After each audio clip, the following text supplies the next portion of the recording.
Coverage varies by plan. View contracts and exclusions at endurancewarranty.com. If you're driving a car or truck with an expired warranty and suddenly lost your transmission or needed a full engine repair, would a $4,000 repair bill leave you stranded? I'm Danica Patrick. Don't get caught off guard with a vehicle breakdown. Choose the company I trust.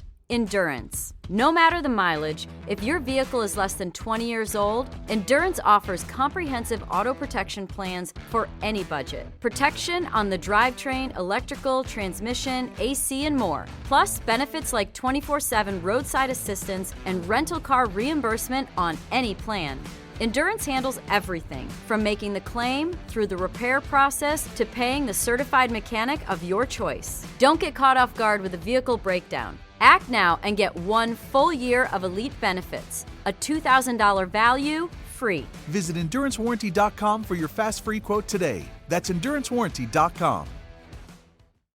If you're a podcast host, listen up, this one's for you. My name is Allie Jackson. I'm the host of Finding Mr. Height, a dating and relationship podcast that I've been doing for 4 years now, sharing my positive and practical approach to dating that's built on my own life experience. And I wanted to share another experience that I've had, my secret behind monetizing my show. It's called Red Circle, and I was just telling my colleague about how much I love their platform. With Red Circle, not only am I getting a seamless hosting experience, but I also love the support I receive in ad sales. It's not just typical ad sales either. It's targeted opportunities based on my show and my life. And the platform is super simple. You just set your preferences and Red Circle matches you with sponsors that align with your show. You can vet every opportunity and their platform gives you great analytics. More recently too, my Red Circle team has brought me opportunities outside of my podcast on social media to really augment the podcast partnerships, bring them full circle. I just can't recommend them enough. If you want to give it a try, go to redcircle.com to get your free trial. That's redcircle.com for a free trial.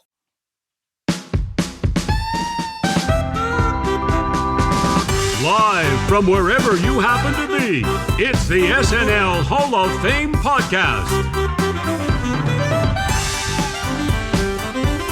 And now, here's your host, curator of the Hall, Jamie Dew. Oh, yes. Can you feel the magic in the air? Thank you very much, Doug DeNance, for that fantastic introduction. Listen, if you are looking to get some VFX done, DougDenance.com is where you should go. The guy is a pro and just an amazing person. So there's that. My name is Jamie. I am the host and curator here at the SNL Hall of Fame, and I'd like to welcome you in for a very, very special episode of the SNL Hall of Fame. Yes, the time is here. So wipe your feet. This is hallowed grounds, after all, because we are about to embark on the induction of our first candidates in the SNL Hall of Fame. Buckle up. What I did is got together with my friend John Schneider at the SNL Network on this past Thursday, and we went live. We revealed the selections live. If you were there, this is a repeat for you. If you weren't, this is going to be brand new, and you will hear who made it, who didn't make it, who's on the cusp, who might be back next year, and so much more. I hope you are ready. I hope you voted, and I hope all your dreams come true. So there's that. Let's go right to it. This is myself and John Schneider of the SNLnetwork.com revealing the first inductees into the SNL Hall of Fame. Let's get to it.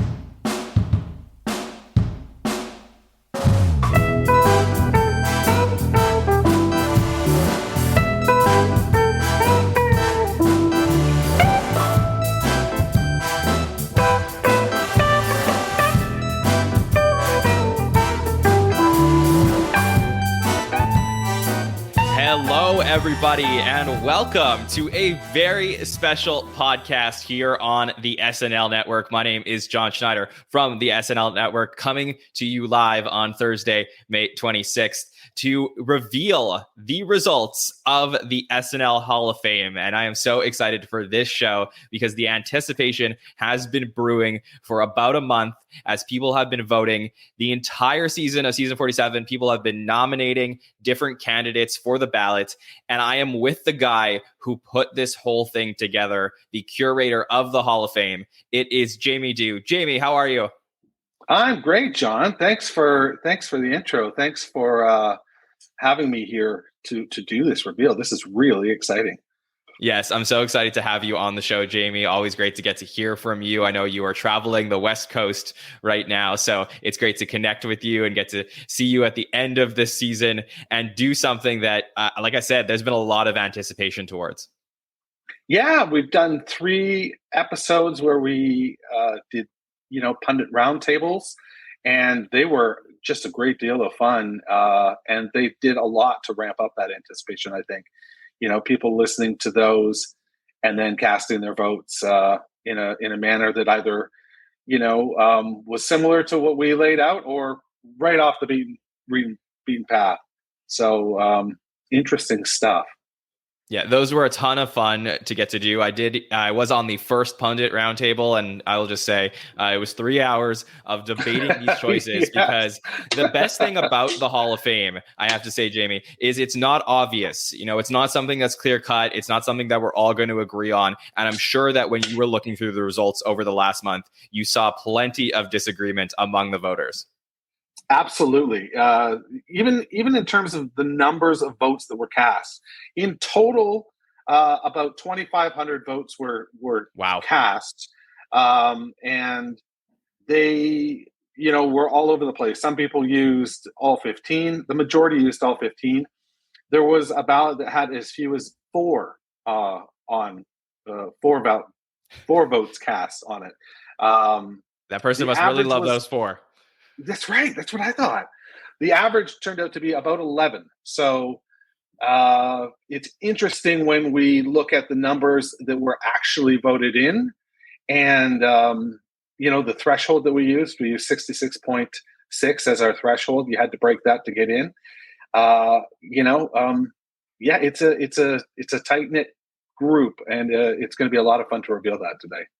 Yes, I'm excited about it. So, and by the way, for anybody who's listening along or watching us, I don't know the results yet. So I'm going to find out live on the podcast as you're listening to it as well. So the way that this works, and we'll go over the parameters for anybody who's checking this out for the first time, is there was 30 nominees this season. Lorne Michaels was one of them, and he was automatically given a spot as the first Hall of Famer, Jamie. Correct? That's right. In looking at the numbers and just the legacy, it made sense to have him unilaterally declared as the first candidate rather than go through the voting process, which it would have been academic, I think. So we did the right thing and pushed him through to give him that sort of honor. Okay. So then there are 29 other candidates eligible for this first year's class of the SNL Hall of Fame. And you said it, that 66.66% of the votes were needed in order to be voted in for this first year. So there's going to be only a certain number of people of these candidates that did get in. And there's actually going to be some candidates that dropped off the ballot for not receiving enough votes. So what is the threshold to stay on the ballot, Jamie? All you need to stay on the ballot in upcoming years is 5%. So if you cross 5%, on the negative side of 5%, rather, you are lost to time, I suppose, from further consideration in the hall. But anybody who received more than that 5% is on the ballot again for the upcoming year. Yeah, so the 2 people who nominated those 2 people, which I just said the number, 2 people did not get in. Those 2 people, they spent about a half an hour with you, Jamie, saying why that person should make the Hall of Fame, but the people did not agree. So it'll be interesting to discuss those. I didn't think about it that way. Yeah, exactly. Complete waste of time. But yeah, it's gonna be a lot of fun. So we know that 2 people are out. There's gonna be a certain number of people that get in, and we will reveal that as we go. Jamie, are you ready to get started with our results? Let's do this. All right. So from the bottom of the list, who was the least voted for the SNL Hall of Fame? The least voted for in the SNL Hall of Fame for 2022, receiving 1.9% of all votes cast, is Captain Canada, Mr. Neil Young. So Wow. Neil Young will not be eligible for the Hall in future years. And, really, Neil appeared on the show only a handful of times. He was largely nominated on Conan's recommendation. And if you listen to the Conan O'Brien podcast, you heard him talking about Neil Young and the performance of Keep on Rockin' in the Free World that he did in, I want to say, 89. Maybe it was a little later than that, but just a tremendous performance, but not enough, apparently, to generate enough votes to keep him on the ballot. Yeah, and I think that was one of the things that we did discuss on the debates, the panel shows that we had about this, was that the musical guest category is a very tough category to get in, just based on how many times they're on the show, their contribution to a given episode. So you really had to stand out from a musical guest perspective. So my guess would be that the person above Neil Young would also be a musical guest, but you will have to tell us who that is, Jamie. You are completely right. It was an episode that I really loved, and you should go back and listen to the episode. Thomas Senna did it, and he talked about Nirvana. And it was a fantastic episode. Really can't recommend it enough. But ultimately, it looks like 3.9% is the number that was received, and that's just not enough to maintain.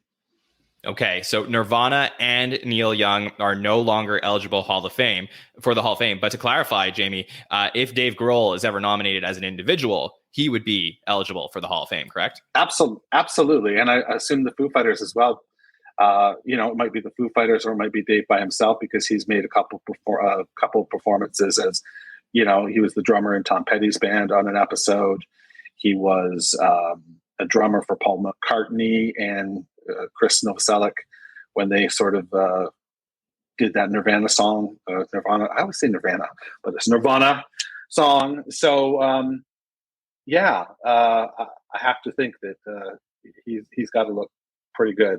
But you're more than right about the music thing, because the next 5 on the list are all musical guests as well. So they all ranked very low, despite, our giving them equal airtime, as it were. All right. Well, let's not keep everybody in suspense any longer. Who comes up next in the ballot? It's Tom Petty and the Heartbreakers with 7.1%. All right. So Tom Petty and the Heartbreakers. Yeah. Yeah. I mean, they definitely had a major contribution to the show. They just, reached the threshold of staying on the ballot. So we will see in future years if they get voted into the Hall of Fame. That's right.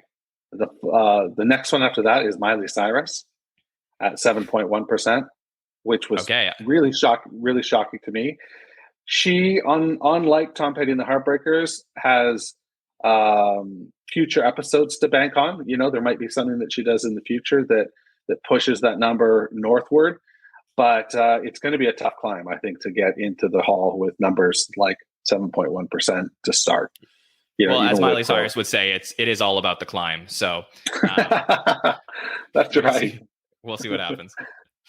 Following that at 9% is Prince, and that one really surprised me. I thought Prince would have received a much higher percentage, although it could be argued that he didn't receive a high percentage because really, again, the main body of work that people cite when they talk about Prince and SNL is that private party the private concert that he gave after the 40th.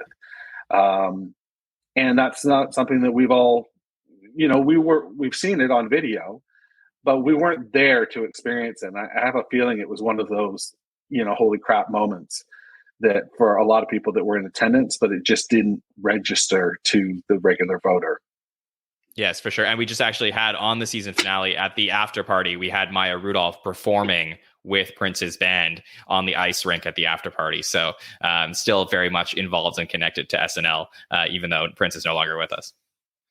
Wow, I did not know that. That's really cool. And I made a mistake because the next one listed is in the host category. So there were 3 musical performers there. It was 5 in total, but three above the threshold. So the next one is a host. And again, surprising to me because this is a host that is young and probably has some future episodes to pull her score up. But it's Emma Stone with 10.3% of all ballots cast.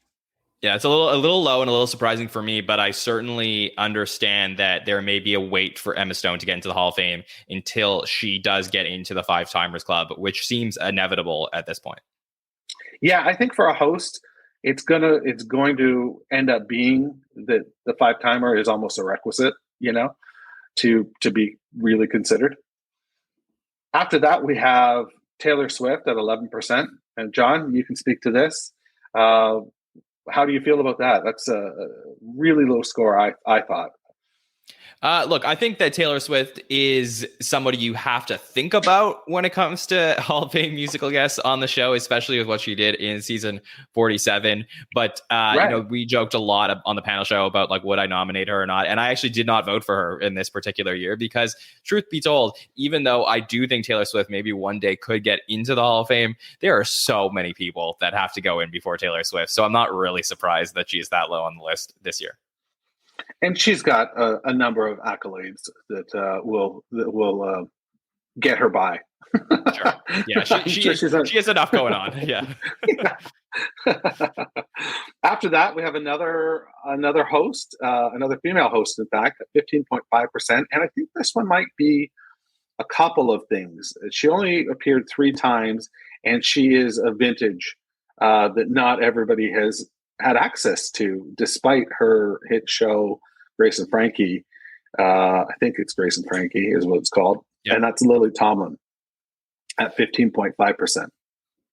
Yeah, this is certainly an interesting one. I think we talked in our show about how Lily Tomlin, if there was, in a category for, helping to create the show and, figuring out what SNL was going to look like, a contributor to the show, I think that Lily Tomlin certainly makes sense. I think you're talking about Hall of Famers of the first 5 years. I think that, she definitely counts. But as far as Hall of Fame hosts, to me, there are a lot of hosts in SNL history that make more sense to reach the Hall of Fame at this point than Lily Tomlin. Yeah, including the next one at 19.4%. And I have a feeling this one has some legs in front of her as well, that she could come back to the show and do a couple more episodes and remind people of how great she is, because all her performances have been really good. And that's Melissa McCarthy at 19.4%. For sure. She's a full ball of energy. Obviously, I can't wait to see what she does. I do definitely see, I see the path for Melissa McCarthy in the future. I think she's an excellent host of the show and could potentially get in one day down the road. And, at 19.4%, we're starting to get to this 20% mark. And I think, anyone over 20%, I think I could sort of start to see really how this may happen over the next few years, assuming, there's not all these crazy new candidates that come in and just steal the balloting every single year. That's my concern with, people only having 15 votes. So that might be something that has to be revisited in the future as well. If there is, 30 new nominees and 20 legacy nominees, that's a lot of people to vote for. That's a lot. So next on the list is another musical guest. And he would be in my Hall of Fame for sure. He got a vote from me this year. Although, only about a quarter of the people felt the same as me, and that's with 23.2% is Sir Paul McCartney. Yeah, this was a vote for me as well. This is somebody who I do believe needs to make the Hall of Fame one day. And, I guess I could see the argument where Paul McCartney is such a huge name beyond SNL that it's hard to necessarily credit him for anything SNL related. But if you watch anything to do with him being a part of the show for decades and decades, I certainly feel that Paul McCartney is a major part of Saturday Night Live. 100% agree. Yeah, absolutely. Next is somebody that might require, and I don't want to sound arrogant, but I feel like some of the writing category participants maybe need a little bit more puffery. They need more puffing up and explaining, exactly how they were part of the show. But the next one is not only a writer, like really his fingerprints were all over the first 5 years and specifically the first year. And that's at 25.8%. That's Michael O'Donoghue.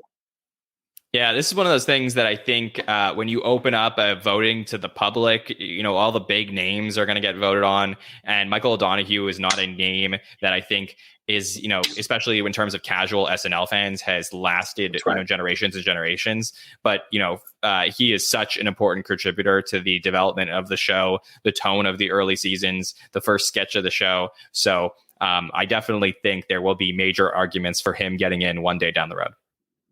Absolutely. The next three are also writers, and they are at 28.4%, Conan O'Brien, 29.7%, Franken and Davis, and 30.3%, very shocking, James Downey, with only a third of the votes. Yeah, I mean, the Conan thing for me, probably not an SNL Hall of Famer. We've discussed this before, but certainly like a Hall of Famer in entertainment and success in his show. Right. So that totally makes sense. Again, the big name factor certainly would boost him up.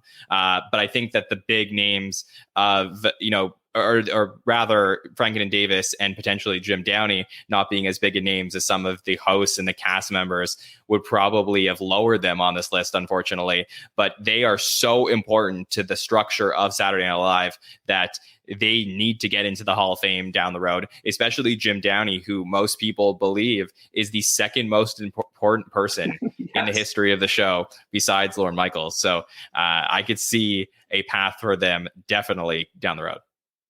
If you're listening to this or watching this and you don't have a sense of James Downey, recently an episode of Fly on the Wall featured him, and it was a tremendous episode, I thought.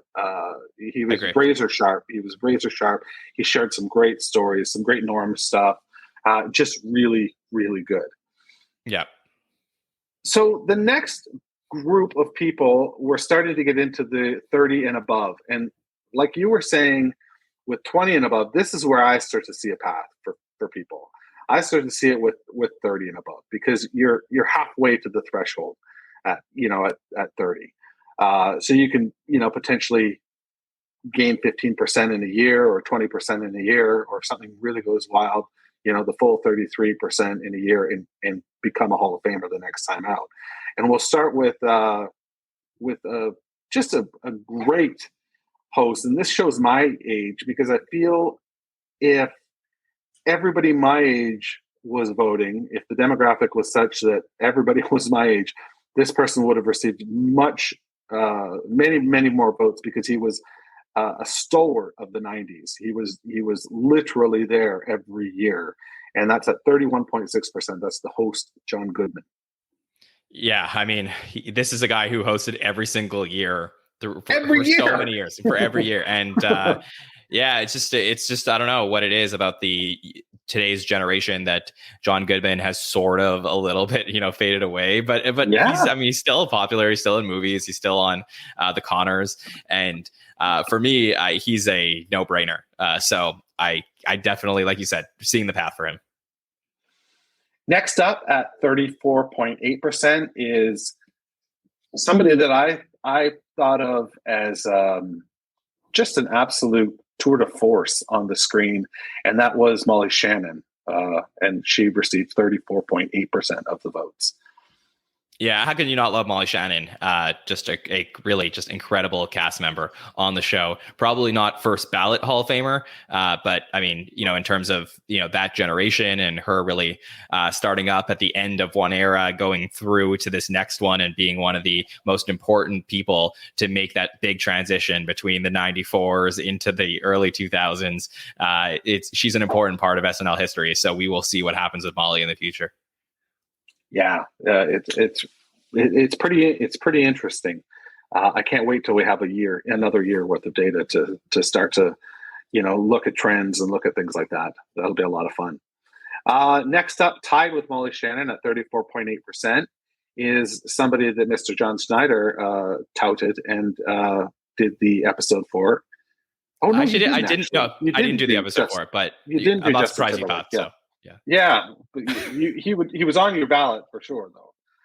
Yeah, I mean, pretty much every episode of any podcast I do is a Justin Timberlake podcast, so I'm not surprised that you thought so. But yeah, for me, JT is a no-brainer Hall of Famer. So this is a guy that I will be touting for many years to come. So I could see him getting in. And if you want to hear my case and my convincing of the other panelists for Justin Timberlake, definitely go back and listen to that panel show. All right, now we make a big jump. We go from 34.8% to 47.1% for our next nominee. And that is the aforementioned Maya Rudolph. So Maya Rudolph at 47.1%. To me, she's in next year. She will be in next year with a score of 47.1%. I just can't imagine a scenario where somebody that is as talented as she is, doesn't register with a few more people and ultimately, gets her in the door. Yeah, I mean, how can you not love Maya? So we will see what happens with her next year, but getting close. I mean, close to 50% of people felt that she should be in there. So I can expect she will eventually make the SNL Hall of Fame. So 47.7% of all voters cast a vote for Mr. John Mulaney, who is I'm pretty sure that is the highest. No, he was nominated for host, not writer. So sorry, he is nominated for host, and that is the second highest nominated host at 47.7%. I mean, look, we're 5 years into 5 years in a row with John Mulaney on the show. I think that we'll see what happens, but he's on this John Goodman-like run. If you would have gone and done the SNL Hall of Fame 5 years into John Goodman hosting the show, I wonder where he would be on this ballot. So those things are interesting to think about. But of course, if Mulaney continues to host year after year after year on the show, and he had, by the way, one of the best episodes of season 47, I think was agreed across the board. I have to imagine that he's going to find a way to get into the Hall of Fame. Yeah, I think so too. I don't think there's any worry for any of these people we're naming now. I don't think there's much of a worry. Now, this one I do have right. You did nominate this next trio, and at 52.9% is The Lonely Island. That is shocking to me. Shocking. Yeah, this is blasphemous. So 15%. Yeah, this is crazy to me. I don't know where the other 48% of people have been, but The Lonely Island is no-brainer Hall of Famers. So absolutely. I need to knock on these people's doors and find out what they're thinking. Next on the list, we go all the way to 61.9% of people voted. And I don't know, we'll have to look at the numbers next year, how much the recent news influenced this vote, but it's Norm Macdonald at 61.9%. So just missing out. I'm surprised he's that high without getting in. But I don't know what else to say. To me, he received one of my votes, and I love him. I think he's great. But if he's not a first ballot Hall of Famer, it's not the end of the world. It's just not. For sure. And I love Norm too. And I certainly, I'm the one who personally believes that recency has something to do with this, because he's definitely on people's minds. He's a beloved SNL cast member in terms of the fan community. So I'm not surprised he is up this high. I probably would make the argument about why he isn't necessarily a Hall of Famer, and maybe that actually did have some influence on the vote potentially. But I would guess, if I had to make a bet right now, he may actually be lower on the ballot in year 2, but he could get in eventually. Yeah. Wow. Yeah, we'll have to see. Yeah. All right. Here we go. Is this it? All right. This is the first entry. So okay. I think you have something. So Jamie, so I just want to make sure I get the numbers correctly. So we had 2 people who were out. They are no longer eligible for the Hall of Fame for the rest of time. And That's right. we also had 20 people who were voted on, who made the threshold, who will be returning to the ballot next year, but they have not made the Hall of Fame. So that leaves us with 7 people who are in the Hall of Fame. Is that correct? That is correct. Yes. All right, so we are going to do this in ascending order to find out who the 7th most votes is, and we will start right now.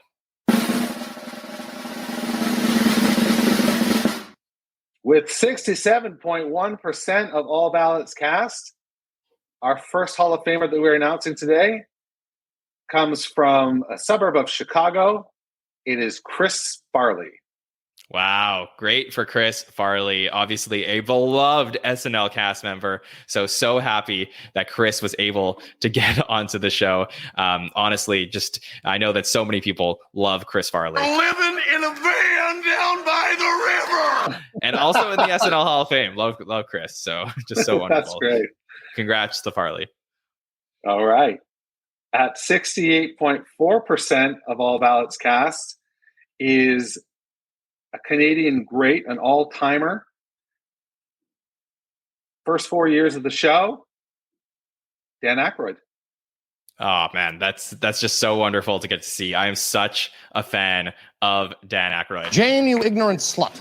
Yes, Dan.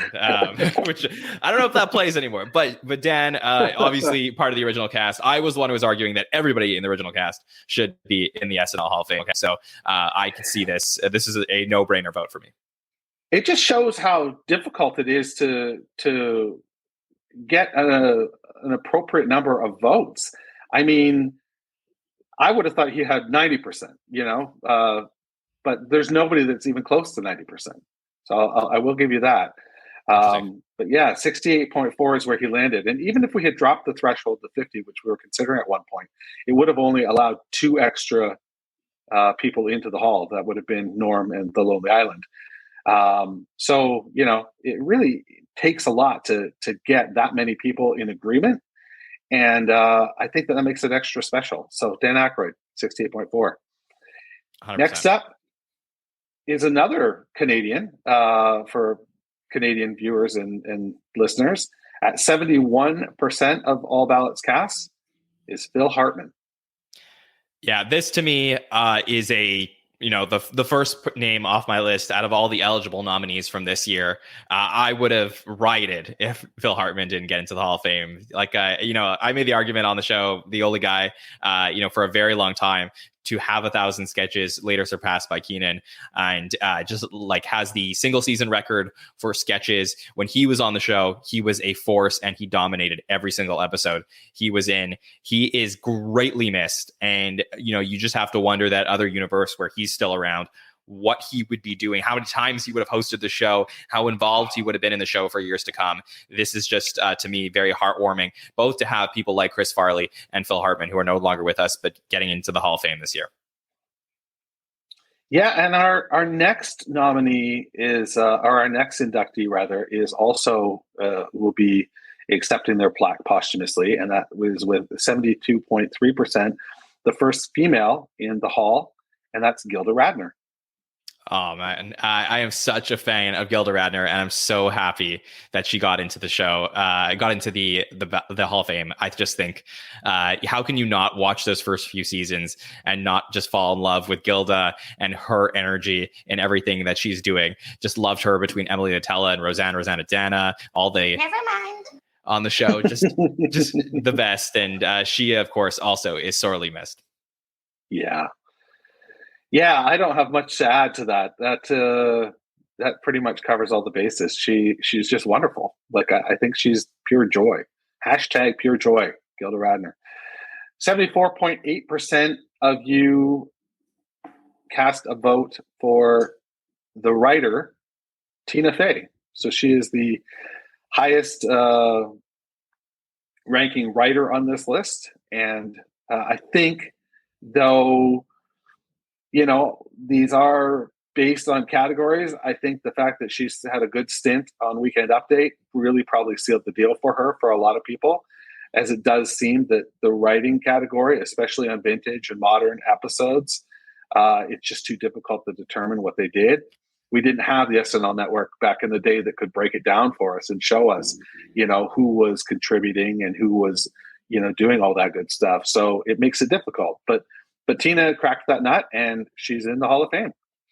Yeah, and I'm thrilled for Tina. I think that Tina was just such a part of so many, basically over the last 22 years of the show. She's been such a part of everything. And even, when she was gone, coming back so many times to host and cameo, all the Sarah Palin stuff between that. And then, while she was on the show, being the first female head writer. So I 100% see why she got into the Hall of Fame. And I'm glad that she's so recognized for her work. So that leaves two people left. And they both scored the same score. So I don't know which one to do first. Maybe I'll go alphabetical. 78.1% is the score that they both achieved. And that is, I'll just say them both because they're both dynamite. And I don't know how to put one over the other. One of them is responsible for potentially saving the show. And one of them has a legacy on the show that, spans the beginning till now. An episode just 3 weeks ago featured him. So these two that scored 78.1% are performer Eddie Murphy and host Steve Martin. Yeah, I mean, this totally makes sense. Eddie Murphy, just Right? such a big part of the show. Like, Yeah. it makes complete sense when Eddie came on and was such a big part of the non-Lorne Michaels era of the show. We obviously had a huge celebration for Eddie when he returned to host a few years ago. So this I get. And of course, Steve Martin, the host of all hosts, he will always be known as the, even though there was, Alec Baldwin, who has, since taken the hosting record, there was a lot of Buck Henry talk in the first few years. And Tom Hanks, John Goodman. There's a lot of people who have been wonderful hosts of the show so many times, but I think everybody would always agree that Steve Martin is the host of all hosts when it comes to SNL. So for me, it's very cool. We also got the... we are the wild and crazy guys! Yeah, we got them both in the Hall of Fame, so that was really cool as well. So yeah, that's really cool. So Jamie, why don't you read out the entire ballot of people who got into the Hall of Fame for the first year? So we have Eddie Murphy, Steve Martin, Tina Fey, Gilda Radner, Phil Hartman, Dan Aykroyd, and Chris Farley. What a ensemble that would be! If you could just run a show for a season with just that group, that would be a pretty spectacular group, wouldn't it? Yeah, very cool. With host Steve Martin and then cast members of Eddie and Tina as head writer, Gilda Radner, Phil Hartman, Dan Aykroyd, and Chris Farley. Just dynamite. And, there's more people on this list who may get in, probably should get in. And I cannot wait to see in year two if they do. But there's going to be a whole new crop of nominees to decide between the people who are already on the ballot and then this new group of people coming in. So I know that year two is going to become even more competitive, and I cannot wait to see what happens. Absolutely. Well, thanks so much for all your support this season. It's been really wonderful. And, I think that it's really great. If we get some more information on any of these people, like if there are plaques at some point or anything like that, I'll be sure to let you know. Yes, that is for sure. Jamie, is there anything you want to let the listeners know when it comes to what to expect for year number 2 of the SNL Hall of Fame, and also where to find the podcast and everything that you're doing? Sure. I'll answer the last question first. Anything that you need to find on this show or this concept can be found at snlhof.com. snlhof.com has everything you need, and it will be updated in the days to come with the initial class as well. I can tell you that for the remainder of season 1, I will be re-releasing the episodes of all the candidates that got in. So we'll start with Eddie Murphy, then Steve Martin, Tina Fey, Gilda Radner, Phil Hartman, Dan Aykroyd, and Chris Farley. So that will be something that will be to come. And then we'll take a bit of a break, and we'll come back when SNL comes back, which we don't have a date for yet, but usually second or third week of October, I think is a fair bet. I would look at the 1st of October as a potential date for 48, but don't All quote right. me. Yeah. All right. Well, then when we know, you'll know. And season 2 will start the Sunday following the first episode of SNL.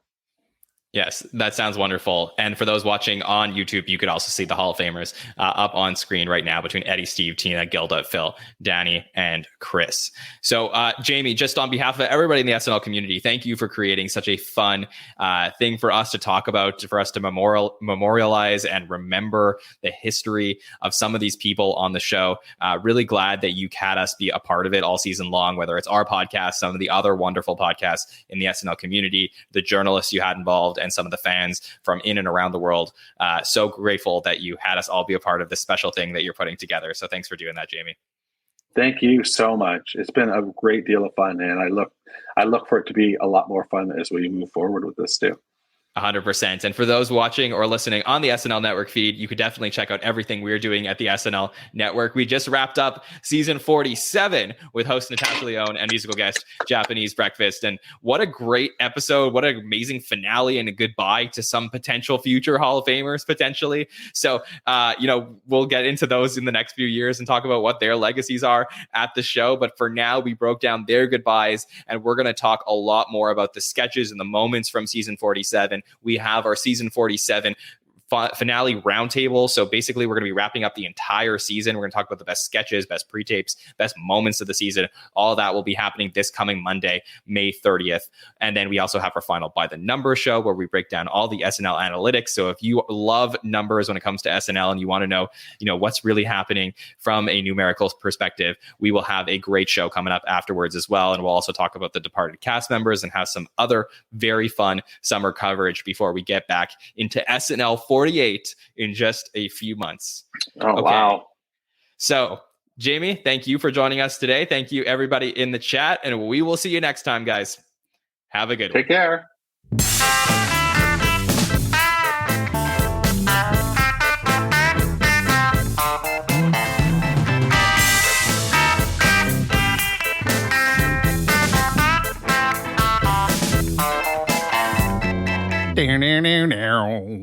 Oh, right. Wasn't that terrific?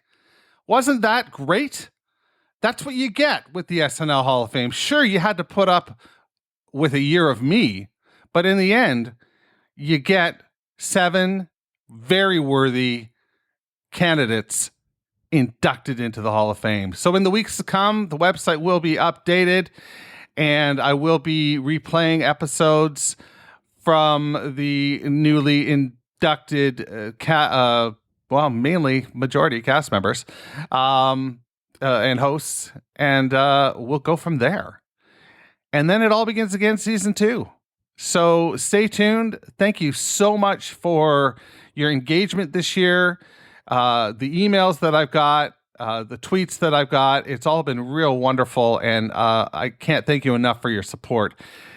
Let's do this again next year, shall we? Until that time, however, I'll ask you a favor. Could you please turn out the lights on your way out? Because the SNL Hall of Fame is now closed. Thanks for listening to the SNL Hall of Fame podcast. You can find everything you need to know about the show at snlhof.com. Don't forget to subscribe, share, rate, and review the show wherever you get your podcast. This is Doug Denance saying, this is Doug Denance saying, see you next month in the hall.